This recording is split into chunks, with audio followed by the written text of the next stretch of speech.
시험 보러 가신 분들 있나요? 수능 끝났나요? 목요일 지난주 목요일. 지난주 목요일 날 안 나오신 분들 시험 잘 보셨어요?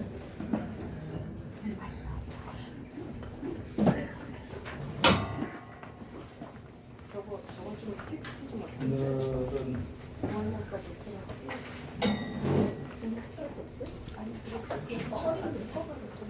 페이지가 321쪽에 보면 침묵시계라고 있습니다.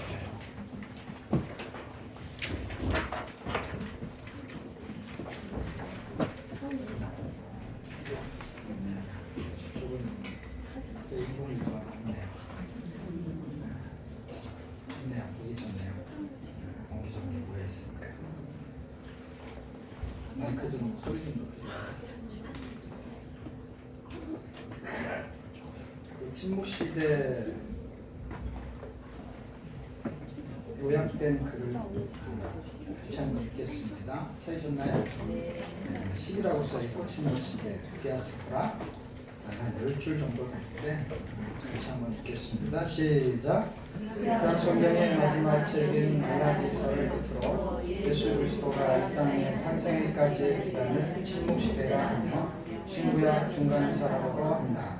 기록된 성경의 내용은 없지만 바벨론에서 태어난 유다 백성은 열강들의 틈새 속에서 계속 압제당하게 된다. 그리고 바벨론을 멸망시킨 페르시아의 압제에서 세계 패권을 잡은 헬라의 통치를 받다가 혜성처럼 나타나는 로마의 속국이 된다. 이런 암울한 시기에 예수 그리스도는 당신의 백성을 구원할 준비를 마친다. 자, 오늘은 침묵시대하고요. 그 다음에 복음시대. 두 시대 하겠습니다. 침묵시대는 책이 없고요. 복음시대는 네 권의 책 중에 누가복음을 가지고 시대 예수님이 오신 내용을 설명하는 거. 다음 주에는 교회 시대, 사도행전, 그 다음에 시간이 되면 이제 요한계시록. 요한계시록은 한 시대를 빼놔서 보통 시대를 공부하는 데서 요한계시록 하지 않습니다. 우리는 강의에 밀려서 못하고 프로그램이 없어서 못하고 그래서 계속 못해요. 요한계시록은 설명을 그래도 이 책은 비전 통독보다 요한계시록은 설명을 그나마 좀 더 많이 요한계시록 가지고 강의했던 설계했던 내용들 그 내용들을 조금 더 집어넣었어요. 그래서 나중에 한번 꼭 읽어보시면 영원한 복음이라는 제목을 가지고 설계했던 내용들을 녹취해서 집어넣었거든요. 그리고 요한계시록은 보는 패턴이 여러 가지가 있어가지고 관점도 많이 다르고 그래서 평이한 이야기 같기는 못하는데 나중에 한번 읽어보시면 도움이 될 겁니다. 자, 그 다음에 복음시대로 먼저 읽고 그 다음에 진행할게요. 341쪽에 보시면 복음시대 11번 찾으셨죠? 같이 읽어요. 시작! 구약의 창세기에서 아브라함에 약속하신 씨가 바로 예수 그리스도다. 그 하나님의 약속이 아브라함을 시작으로 다윗을 거쳐 이 땅에 오시게 된 역사적 순간이 바로 복음시대다. 이 시기에 예수 그리스도는 공생의 3년을 통해 12제자를 모집해서 훈련시킨다. 그리고 땅에 오신 궁극적인 목적을 이루시기 위해 십자가에서 죽으시고 3일 만에 부활하시어 40일간 머물다가 승천하시고 다시 재림할 것을 약속하신다. 이 약속을 믿는 자에게 복음시대는 열린다. 아멘. 네.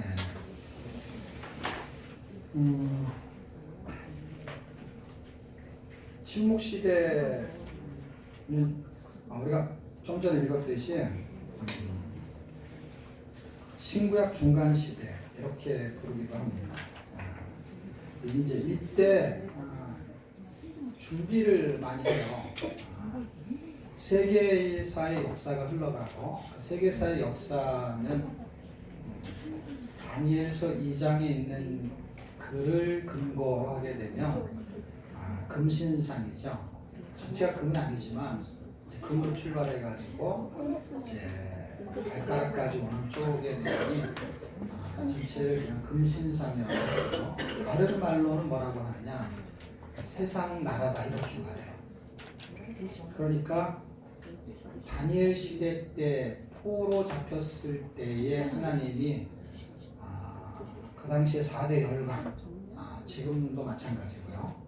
그래서 국제 정세를 가장 민감하게 볼 수 있는 책이 다니엘서예요. 침묵 시대. 가지고 이 시대를 이제 가늠할 수가 있습니다. 그 당시에도 정치, 경제, 문화, 사회가 아주 활발하게 움직였어요. 시대였고 문화가 지금보다 더 발달했냐? 지금보다 발달했고 철학도 발달했냐? 발달했지. 왜냐하면 지금도 그리스 철학을 공부하니까. 그러니까 그 수준이 안 되는 거예요 지금도. 그러니까 예를 들면 소크라테스라든지 플라톤이라든지 아리스토텔레스라든지 할 때 헬라가 등장할 때는 알렉산더 대왕은 그 세 명의 인물 중에 그 마지막엔 아리스토텔레스에 걸쳐 있는 거잖아요. 그러니까 대단한 거죠. 그 앞쪽으로 갈수록 대단하죠. 그들의 스승들이잖아요. 그런 것들을 이어받아 가지고 뭔가를 정립을 했는데 그 정립한 것이 지금은 더 잘 정립되지 않을 정도로 거의 완벽하게 로마라는 나라가 세상을 제패했을 때도 여전히 로마 문화가 아닌 헬라 문화라는 거. 그러니까 이 세상은 문화가 접수하고 있다라는 거예요. 문화가 접수하고 있는데 교회 안에는 하늘의 문화가 있죠. 그런데 놀랍게도 교회 안에 세상 문화가 접수가 됐어요. 그거를 이해하시면 좋겠어요. 그러니까 로마가 하늘 문화다 이런 뜻이 아니라 로마가 하늘 문화라고 가정을 하고 헬라가 거기에 먹혔어요. 근데 정치적으로는 로마, 문화적으로는 헬라 이렇게 된 거예요. 근데 정치가 지배하냐 할 때 외형적으로는 정치가 지배하죠. 법을 만들어서 집행을 하면 되는데 근데 내면적으로는 문화가 지배하죠. 그러니까 희한한 구조를 침묵시대 때 살펴보면 사실은 우리는 하나님이 우리를 정복했죠. 말씀이, 예수가, 복음이, 구원이, 생명이.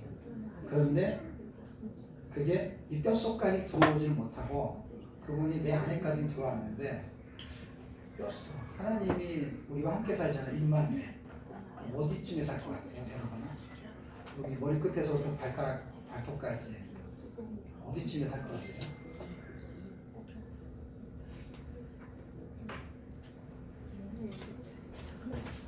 잘 한 번 더 생각해 보면 되겠어. 뭐 어딘가 살겠지 뭐. 어딘가 들어와서 있겠지. 뭐. 어디쯤에 있을 것 같아요? 이제 뼈와 살로 구분하는 방법이 하나 있고 그 다음에는 위치로 구분하는 방법이 있어요. 예수님이 지금 어디쯤에 있는 것 같아요? 발가락쯤에 있는 것 같아요. 발톱의 때는 좀 벗어졌겠죠. 그래도 목욕도 자주 하고 샤워도 자주 하니까 발톱에 있으면 이제 발톱에 뗀 거지. 하나님이 발톱에 때. 그래서 이제 어디쯤 왔어요? 어디쯤? 여기 위로 올라왔어요? 가슴에 심장에. 크게 이제 3등분 하게 되면 이제 다리 쪽 밑에, 그 다음에 이제 심장, 그 다음에는 머리. 그런데 성경에 제가 이렇게 막 지어내는 것 같은데 성경에 다 있는 거예요. 성경에 어디에 있는 것 같아요?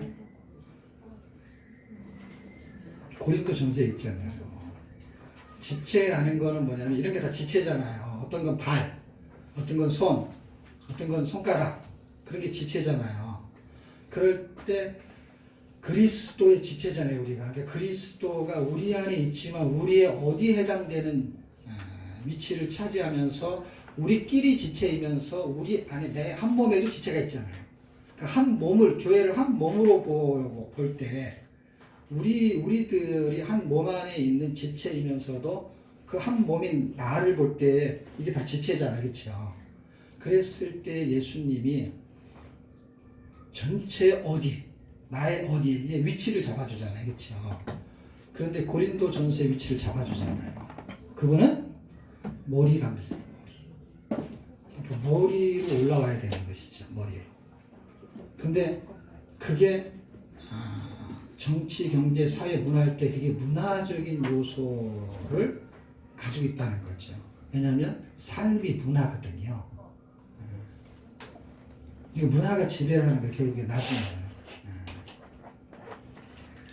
그분의 삶으로, 그분이 나한테 십자가에 죽으셔서 어린 양처럼 죽어서 나를 구원하는 어떤 그 힘이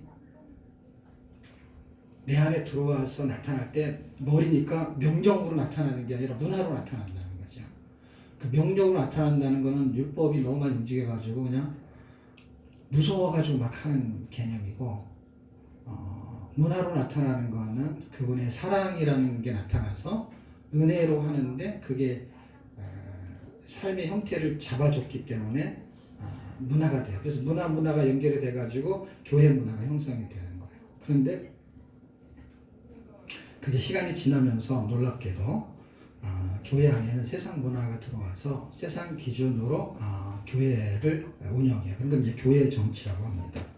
자, 어쨌든 침묵 시대는 지금 시대를 가늠하기 아주 좋은, 그 다음에 무엇을 준비해야 되느냐, 그리고 예수님이 오시는 그 복음 시대를 열기 위해서 침묵 시대, 침묵이라는 게 언제 말이 터지냐, 언제 어둠이 깨지냐, 그랬을 때에 바벨론, 그 다음에 페르시아, 헬라, 로마라는 네 나라 중에서 이제 바벨론 다음부터의 이야기로 전개가 됩니다. 왜냐하면 포로가 귀환되면서부터는 바벨론 없어요.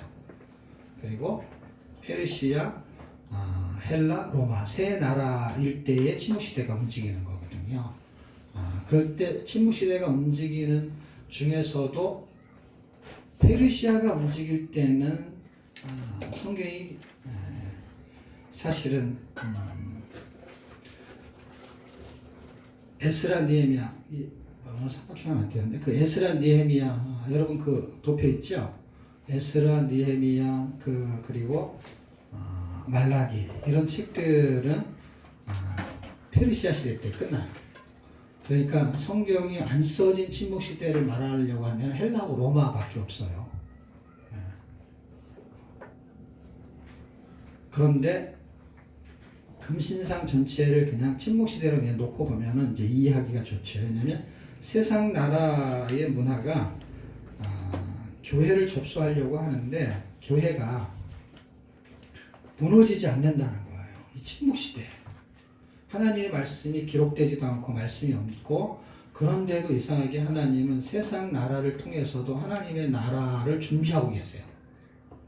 느부갓네살 왕, 그 사람은 예를 들면 요시야 왕 그런 사람이 아니잖아요.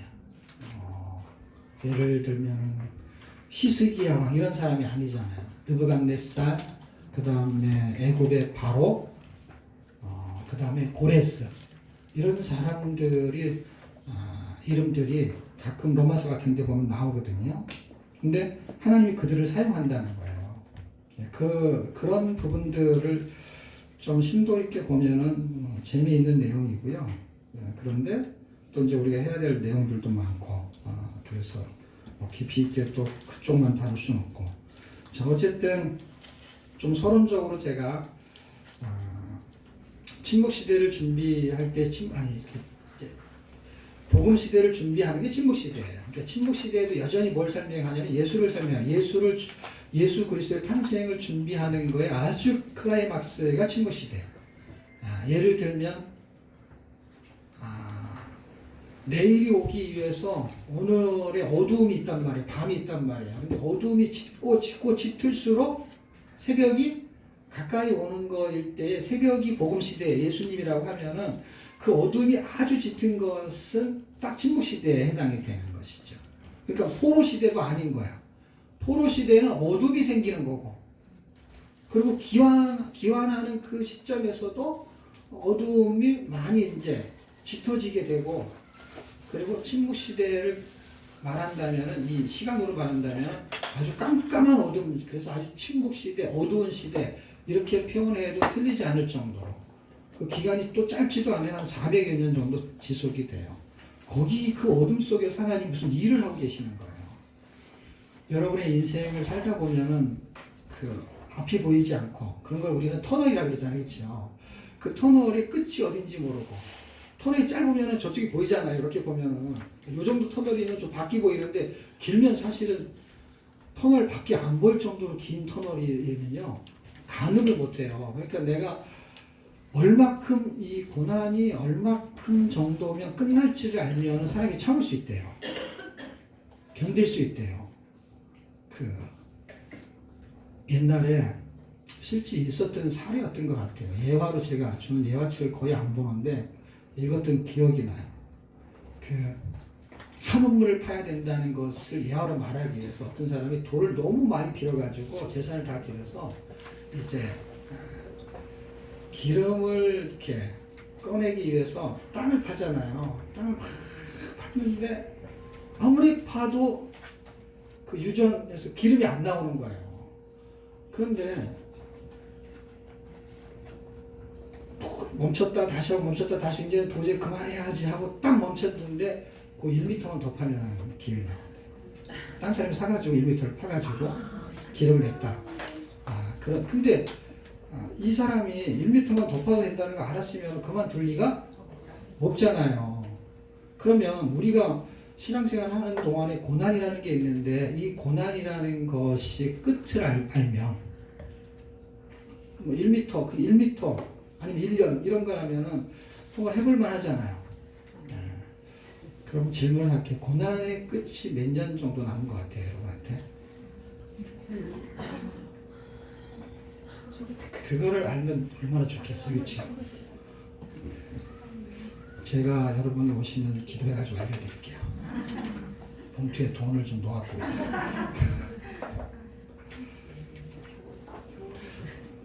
여러분 끝이 어디냐면요, 이렇게 생각하면 돼요. 죽을 때가 끝이라고 생각하면 정답이에요. 그 젊은 시절에는 젊을 때 고난이 있어요. 그래서 아이들이 나 언제 어른이 되면 나는 아이 자체가 고난이야. 이 아이들은 나는 성인이 됐으면 좋겠어. 그럼 엄마가 잔소리 안 하고. 그러면 나이가 고난이야. 나이가. 그래서 빨리 나이를 먹었으면 좋겠어 하는 애는 그 나이가 됐어요. 만약에 20살 그럼 20살부터 시작하는 고난이 또 따로 있어요. 근데 그걸 모르는 거지 얘는. 아이고 막 엄마가 막 시집가라고 막 잔소리가 얼마나 심한지요. 그래갖고 이 집안에서 탈출 해방하고 싶으면 어떻게 하냐.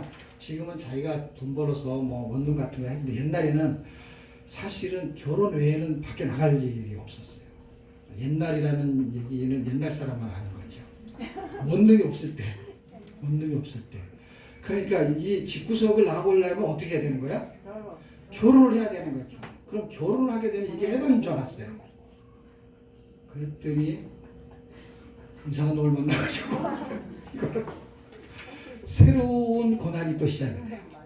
새로운 고난. 그래서 결혼하면 끝인 줄 알았더니 결혼을 통해서 나타나는 현상. 그래가 너무너무 힘들어가지고 교회 예배당 종소리가 땡 나는데 은혜를 받아갖고 교회를 갔는데 교회를 다니면서 또 출발하는 새로운 고난들. 이런 고난이 언제 끝나냐 할 때 목숨이 닿을 때 끝나요. 근데 목숨이 닿기 전에 끝나는 거 하나 알려드릴게요. 봉투 안 갖고 왔대요. 그게 언제 끝나냐면은 살아있는데 죽으면 끝나요. 그래서 어떤 사람은 정말 지긋지긋했는데 하나님을 만나가지고 그게 끝나는 사람이 있어. 그런데 그 상황과 한계에 끝난 게 아니고 그건 죽으면 끝나지. 근데 그 상황과 환경은 그대로인데 그걸 감당할 힘을 주시면 끝나는 거야. 그 감당할 힘을 주는 거는 언제냐? 기간이 없어요. 죽는 것도 기간이 없어. 기간이 없다는 건 뭐냐면 죽는 기간이 다 다르니까 가능할 수가 없어. 근데 가능은 할 수 있어요. 어떻게 해요? 죽으면 끝이니까. 해방이니까. 그게 좋은 거든 나쁜 건 상관없이 일단 해방이라는 말이야. 결론은 그렇단 말이야. 그런데 사는 동안에 그러면 너무 힘들잖아. 사는 동안에도 이걸 해결해야지. 죽으면 끝난다는 걸 누가 몰라, 다 알지. 그런데 살아있는 동안에 해결할 수 있는 방법은 나이를 먹어서 20살이 돼도 그 다음에 결혼을 해도 예수를 믿어도 끝까지 그 고난이 풀리지 않는 수수께끼의 고난을 해결할 수 있는 방법은 이 침묵시대가 끝나는 방법은 개인적인 침묵시대가 있단 말이야. 그러니까 죽는다는 거는 종말적인 침묵시대가 끝나는 거야. 그러니까 다시 말하면 종말적인 고난이 끝나는 거야. 이제 죽어버리면 종말이 오면. 근데 개인적인 게 있잖아요. 개인적인 건 다 다르잖아요. 죽기 전에도 다르게 나타날 수가 있어요. 그거는 개인적인 침묵시대가 깨트린 거는 그리스도가 나의 머리로 오시는 거고 나의 주인으로 오시는 거예요. 머리라는 건 위치 때문에 말하는 거예요. 뭐 여기 어디 가서 있겠어요. 예? 나도 지금 신경 쓸 일은 많은데 어디 그분이 하나 백혀 있으면 얼마나 신경 쓰이겠어. 그러니까 위치를 말하는 거고 그거는 고린전서를 얘기한 거 여러분이 다 이해가 되니까 그분이 머리 역할, 주인 역할을 하시는 거고 그래서 그분이 주인이 되어주시면 주인인 건 맞는데 그분이 주인 역할을 진짜 자기 역할을 제대로 하게 되면 인정이 되고 그 다음에 그런 선순환이 이루어지게 되면 그거는 사람마다 다 다르기 때문에 그 은혜가 되게 필요하겠죠. 근데 그런 은혜가 지금 계속 일어나고 있다라는 거예요. 그 어두운 상태에서 어두운 상태는 건 뭐예요?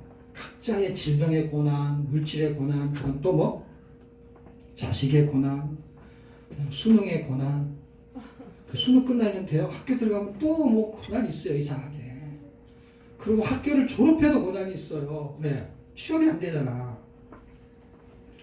대학은 못 가서 안달이 나서 갔는데 가도 걱정, 졸업을 해도 걱정. 그래갖고 공부해서 좋은 대학도 가고 그랬는데 취직도 좋은 그 취업문이 엄청 또 좁잖아요. 그러니까 대학문보다 더 좁잖아요. 그렇죠?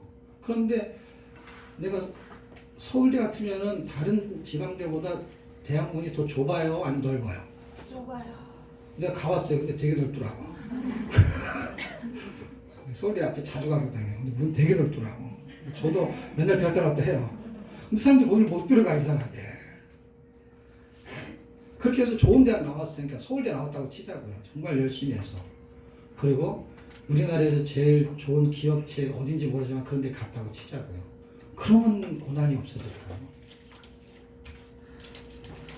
어떤 사람은 대학을 못 가거나 아니면 대학도 후진대를 가도 인생을 그렇게 고난에 갇히지 않고 살 수 있는 사람이 있다면 그러면 그거를 돈으로 해석을 해야 되나요? 아니면 학벌로 해석을 해야 되나요? 할 때 그 기준에 갇혀 있기 때문에 우리는 힘든 거거든요. 어떤 기준? 돈은 어느 정도 있어야 돼. 그 다음에 학벌은 대학은 그래도 나와야 돼. 그 다음에 그래도 취직은 이런 그래도 4년제 나오는 것처럼 그래도 중소기업 말고 대기업에는 가야 돼. 이런 것이 교회 안에 세상의 문화가 침투해가지고 사람의 머리 꼭대기에 올라앉아가지고 침묵시대가 어두워요. 복음시대가 절대로 오지 않아요. 우리는 계속 침묵시대를 사는 거예요. 어두운 상태. 이걸 빨리 깨야 되는데 그냥 기간으로 보니까 400년이지 이게 안 깨지고 죽을 때까지 이렇게 살다 끝나는 거예요. 불쌍한 거예요. 불행한 거예요. 이게 깨지려면 문화가 깨져야 되거든요. 문화가. 그 문화가 뭐냐면 대학 안 나와도 되는 문화. 대기업 안 가도 되냐고. 대기업 안 가도 되죠. 네. 그냥 대기업을 다 가지 말아버리면 나야 그냥. 그러면 대기업이 막 그냥 얼마나 힘들겠어 대기업이. 사람이 안 가 그냥 누가. 공부 잘하는 애들이 대기업 그냥 다 안 가버리는 거야. 다.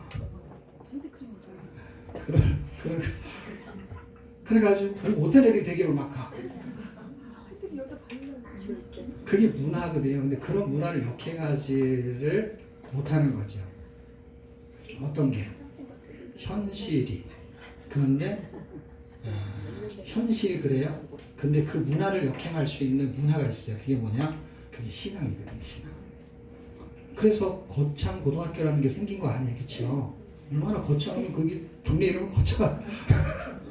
거창한 동네가 거창이잖아요. 거창군, 거창구, 거창리, 거창명, 거창동 뭐 하여튼 나 동네 이름이 그렇게 그런 이름이 있을까요? 한국이 정말 너무 거창한 동네야. 거기다 학교를 세워. 그러니까 학교도 그 동네 이름이 너무 좋아. 예. 그래서 월급 많이 주는데 가지 말래요. 어떤 그런 바보가 어디가 있어요. 공부해가지고. 예?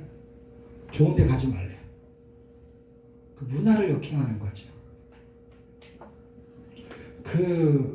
그게 저는 신앙인 거지, 신앙. 그 뭔가를 버릴 수 있냐는 거야. 안 그러면, 그 좋은 게 있으면 좋지 않아요. 근데 좋은 게 있는데 왜 좋은데 고난을 받냐고. 고난이 있냐고. 고난이 없어야지. 힘든 게 없어야지. 자유함이 있어야지. 예. 그렇게 해서 들어간 직장을 사표를 써버리잖아요. 1년도 안 돼서. 어디로 가려고 또. 이거를 역행할 수 있는 공부를 하고, 이걸 역행할 수 있는 에너지를 담아낼 수 있는 프로그램이 돌아가고, 그게 교회지, 그게.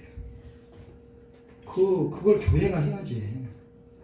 교회가 맨날 앉아서 기도하는 게 자식 위해서 뭐야. 대학 가기 위해서 기도하는 게 교회가 되어버렸어요. 그래서 아주 그냥 그런 것만 보면 아주 그냥 확 전수막을 찢어버리고 싶어. 아니 당연히 기도하지. 자기 자식이 좋은 대학 가는 걸 기도 안 하는 부모가 어디가 있어요. 그런데 교회가 그거를 나서서 해야 된다니까. 그걸 나서서. 왜? 그런 기도에만 나오니까. 다른 이름을 붙이면 안 나오니까. 다른 이름을 붙이면 안 나오니까 교회 사람이 와야 되니까 이게 이상한 교회 문화가 흘러가는 거죠. 물론 좋게 해석하면 좋은데 이상하게 좋게 해석이 잘 안 되는 거예요. 그러나 그렇게라도 해서 교회 와가지고 뭐 기도라도 하고 그러면 뭐 좋겠죠. 좋겠는데 일단 문화는 그렇게 좀 바뀌었다 이거예요. 문화는 약간 이상한 쪽으로 갈 확률이 되게 높아지고 있다. 그걸 역행할 수 있는 그런 모임들이 생겨야 되는데 그런 모임들을 교회가 안 하니까 레젠하우스가 하는 거예요. 그게 센터팀이에요. 센터팀. 그걸 만드는 거예요. 교회가 안 하면 하나님은 다른 방식으로 해요. 그러니까 예를 들면 네가 안 하면 내가 돌을 가지고도 하겠다. 그러니까 뭐 큰 교회가 안 하면 작은 교회도 할 수 있고 뭐 실력 있는 목사님 안 하면 실력 없는 목사 같은 데서 할 수 있어요. 왜냐하면 하나님이 실력이 있는 거지 뭐 사람이 무슨 실력이 있어요. 그러니까 하나님의 눈치를 받고 하나님이 합당하게 생각만 하면 일은 되는 거고 그리고 길은 열리는 거고 그러면 결국 뭐예요? 내 고난을 빨리 정리하고 해결할 수 있는 방법은 하늘의 문화 안으로 들어가는 거고 침묵시대에는 이 근육을 키우는 거예요. 이 근육을. 그래서 침묵시대가 했던 걸 우리가 해야 되는데 우리는 뭘 해야 되느냐 할 때 이제 예수 그리스도 그분을 우리가 기다리는 거죠. 그분이 나한테 주인으로 살아주시고 그분이 능력인 거에 대한 부분을 우리가 인지하고 그 다음에 그분이 정말 능력으로 내 안에 사라지는 경험들이 사소하지만 진행이 되고 그러려면 가장 쉬운 거를 반복적으로 해야 되는데 운동선수로 예를 들면 운동선수는 기초학습을 무한반복해요. 옛날에 여기 3층에는 지금 태권도에는 여기 뭐냐 합기도가 있어요. 합기도. 그래서 이때는 애들이 많이 옛날에 애들도 많았고 지금 애들이 점점 줄어들고 뭐 적게 맞기도 하지만은 그러면은 뭐 학생 애들이 많았어요. 여기는 바글바글 했어요. 여기 막 방학 때도 뭐 막 아이들이 그냥 늘 거리에 있어요. 요새는 거리에도 애들이 없어요. 찾아가기 힘들어. 그러니까 사람도 많고 학원도 잘 되고 그랬는데 가끔 만나잖아요. 같은 층에 있으니까 만나면은 이 사람이 자기 그 합기도 얘기를 막 해요. 그래서 우리도 합기도 한다고. 합기도 우리가 더 고수라고. 우리는 두 가지를 한다고. 합기도 두 가지를 한다고. 그거를 합심기도라고 하기도 하고 줄여서 합기도라고 한다고. 이걸 무한반복하는 기도 무한반복하잖아요. 그렇죠? 새벽에도 하고 뭐 점심때도 하고 교회 가서도 금요기도 때도 하고 우리가 더 많이 해요. 합기도를 새벽마다 하고 막 특별 새벽기도 하고 그런데 고수가 되는 방법은 기초학습을 반복하는 거예요. 사람들은 기초를 연습하지 않고 기초를 딱 띄면 그 다음 중급, 초급이 이제 기초잖아요. 초급, 중급, 고급 이렇게 가잖아요. 그런데 이 뿌리를, 건물을 크게 지려면요, 기초를 밑으로 많이 파잖아요. 운동이 그런 거예요. 태권도 그러면 앞지르기, 그 다음에 뭐 옆차기 그런 거 하잖아요. 그럼 애들이 처음에 하면은요, 발도 잘 안 올라가. 근데 그걸 계속 해요. 계속 하면 어떻게 되냐면 힘이 생겨요. 그냥 계속 하면요, 발이 또 찢어져요. 높이 올라가고. 근데 그 기술의 연마는 뭐에서 오냐면 기초 훈련을 반복하는 거예요. 그러니까 어떤 사람들이 무슨 육체비를 한다 그러면, 기본기를 한다 그러면 줄넘기 1000번 정도. 그냥 운동하기 전에 그냥 하는 거. 그런 얘기 듣고서 내가 줄넘기를 100번 했는데 숨이 차서 못하겠더라고. 그러니까 100번 한 걸로 이제 운동 끝이야. 근데 운동을 시작하기 위해서 1000번을 하는 거와 그냥 100번이 운동 끝. 그러니까 기초 학습을 무한반복을 할 수가 없는 것이죠. 이걸 기본으로 하는 거예요. 제가 한 5, 6년 전에 뉴질랜드를 또 호주를 갔는데, 호주에서 해군 사관학교 출신 그 사람이 대인가 뭐 소련인가로 제대해가지고 목사님이 되셔가지고 거기 있는 집에, 그분이 이제 선교사로 가셔가지고 그분하고 같이 이제 교제하고 밥도 먹고 잠도 자고 하는데요. 아침에 일찍 일어나면 줄넘기를 하나 갖고 나가요. 그럼 집 앞에서요, 줄넘기를.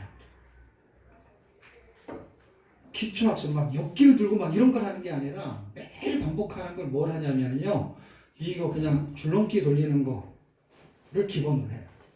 줄넘기를 해야 된다는 게 아니라 기초학습을 무한 반복하는데, 그분은 돈도 안 들고 시간도 안 들고 뭐 공간도 자유롭게 활용할 수 있는 그걸 하더라고요. 그 다음에 무슨 다른 선수들, 달리기 선수 이런 사람들은 기본적으로 뛰는 거, 이거를 꾸준히, 제 친구 중에서 기네스북에 오른 친구가 있어요. 태국에서는 국빈 대우를 받는 친구가 있는데, 그 친구가 저하고 같이 이제 어디 가서 이제 수련회 같은 데 가가지고 같이 이제 이렇게 있잖아요. 그러면 아침에 일찍 일어나면 그 친구는 뭘 갖고 나가냐면 공을 갖고 나가요. 그래가지고 기본기를 해요. 그거 아주 잘하거든요. 근데 그걸 그냥 해요. 또 고급한 기술을 연습하는 게 아니라 그냥 기본기를 하더라고. 이미 실력이 있어. 실력이 있는데도 그냥 기초를 해. 기초. 역기를 들 수 있어. 그런데 줄넘기를 해. 무거운 거를 무한반복하지 않아요. 항상 기초. 근데 영적인 근육을 다져서 막 설교도 잘하고 키트도 잘하고 그런 사람들이 여전히 기초학습을 할 수 있는 품목이 2개가 있는데, 그게 기도와 말씀이에요. 근데 우리는 이제 기도보다 말씀을 더 베이직으로 깔고 하죠. 왜냐하면 말씀이 기도가 되는 거거든요. 기도가 말씀이 되는 경우는 드물어요. 왜냐하면 지가 하고 싶은 얘기를 막 해도 되니까. 근데 말씀은 지가 하고 싶은 얘기가 아니잖아요. 말씀이잖아요. 말씀이 기도가 되기 때문에, 저는 어디서 힌트를 얻었냐면, 예수님이 그 십자가에 달리기 전에, 잡히기 전에 가룟유다 사건 나오고, 그리고 나서 그게 이제 목요일 저녁이잖아요. 금요일 날 잡히니까 반낮이면, 금요일 날 새벽이니까 사실은 목요일 저녁이면은 반낮에 몇 시간이면 잡히는 거예요. 최후에 만찬하고. 그런데 그 잡히시기 몇 시간 전에 하신 말이 있어요. 그리고 마지막으로 하늘을 향해서 말씀을 하는데, 그게 기도야. 내가 비용된 것은. 그래서 기도문이 하나 있어요. 18장에 잡히니까 17장쯤이에요. 그런데 내용은 기도야. 그런데 끝날 때 뭐라는지 아세요? 이 말씀을 마치시고. 그거는 말씀이 기도였던 거고 기도가 말씀이었던 거예요. 그거에 힌트를 얻었지. 이분이 말씀을 하는데 이게 기도가 된 거예요. 사실은 이 말씀이 기도잖아요. 원래가요. 이렇게 되어주기를 바랍니다 라는 식의 끝의 형식을 그렇게 붙이면 기도가 돼버리는 거예요. 그냥 자동적으로. 예를 들면 범사에 감사하라, 항상 기뻐하라, 그게 그냥 말씀인데 그렇게 되기를 원합니다. 그럼 기도잖아. 그게 가장 순수한 기도는 말씀인 거고, 그리고 말씀을 통해서 하나님 우리에게 기도를 시키는 건데, 우리는 말씀 따라 기도 따로 하잖아요. 사실 사람들이 왜 기도 시간을 어떻게 있냐 그래서 우리는 24시간 기도한다. 어쩔래? 24시간. 기도의 법칙이라는 게 있으니까 따로 떼어서 하는 기도가 있고 무시로 하는 기도가 있고 정해진 기도가 있고 있을 때 사는 게 기도다. 우리는 사는 게. 근데 말씀이 그 기준을 잡아주지 않으면 기도가 허황된 거거든요. 이거를 반복적으로 하는 거거든요. 그럼 고수가 돼요. 고수가. 가장 기초인 거를 반복하시는 거죠. 여러분, 이 고수가 월남국수에 반드시 필요한 것이죠. 이게 고수가 있어야 돼요. 고수. 이 기본 자세를 무한 반복하면은요, 운동선수는 고수가 돼요. 그 운동선수가 고수가 되는 방법. 그 다음에 말통선수가 고수가 되는 방법. 말통선수가 있어요. 말통선수. 고수가 되는 법은 뭐예요? 이것도 여전히 기초학습을 무한 반복해야 되는데 결국 성경 읽기를 무한 반복하는 거예요. 그러면은 그 세상에서 가장 좋은 수를 뭐라 그러냐면요, 신의 한 수라 그래요. 이 땅을 구원하기 위해서 하나님이 신의 한 수를 보내셨는데 그가 예수예요. 이렇게 좋은 수가 있어요? 예? 이렇게 좋을 수가 있어요? 예? 가장 좋은 수가 있단 말이야. 고난을 해결할 수 있는 가장 좋은 수. 무슨 수 없어? 이런 거 하잖아 우리가. 무슨 수 없어? 이렇게 했죠. 예, 그게 예수예요. 예수. 세상에 살 때에 고수만 있는 게 아니라 진수도 있고. 또 뭐가 있어요? 수 끝나는 거 진수, 고수, 명수 없어요?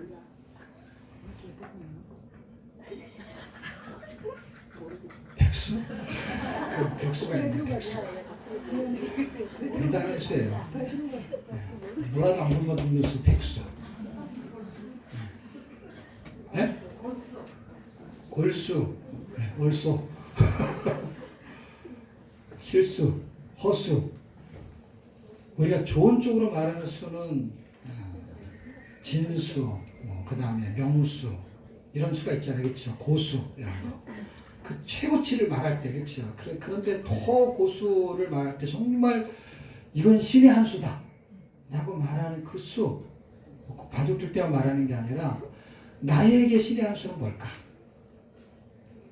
사업을 하는 사람이든 아니면 자식 때문이든 그 신의 한 수는 여전히 예수인 거예요. 그분이 문제를 해결할 수 있고 풀 수 있는 수수께끼인데 여전히 기초학습을 반복하면 저는 가능하다. 근데 기초학습을 반복하는 동안에 사람이 힘들어서 지치고 쓰러지고 넘어질 때가 있고 또 하다 보면 안 사라질 때가 있어요. 그럴 때 여러분이 성경 구절 하나를 적어놨다 꼭 읽어보세요. 잠언 24장.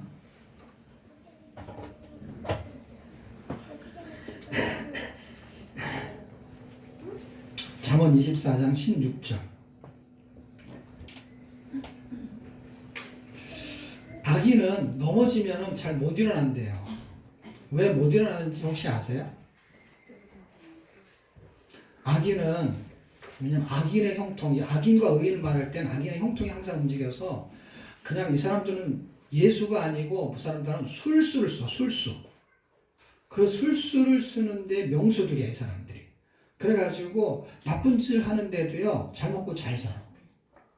그래갖고 시편에 읽어보게 되면요, 73편인가 읽어보게 되면은 자기 눈으로 이렇게 쳐다보면은요, 발등이 안 보인대, 발등이.